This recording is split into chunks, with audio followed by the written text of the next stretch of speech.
I'm Kayla with WTI, and these cute little travel containers have been a lifesaver for me when traveling. I like to personally take products that I'm already using when I travel, but I need a nice secure container to take them in. And these silicone containers have been perfect, especially for my creams and my lotions. I like these containers because they are made of silicone. So they are kind of squishy, but they really hold my products really nicely. These are leak-proof containers, so I don't have to worry once I put them in my bag that it's going to spill out everywhere.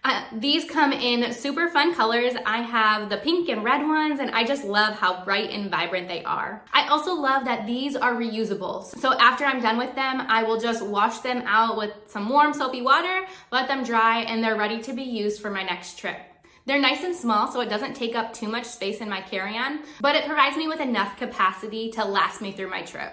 For your next trip, I would definitely try out these little travel containers for any creams and lotions that you may have. But that's just my point of view.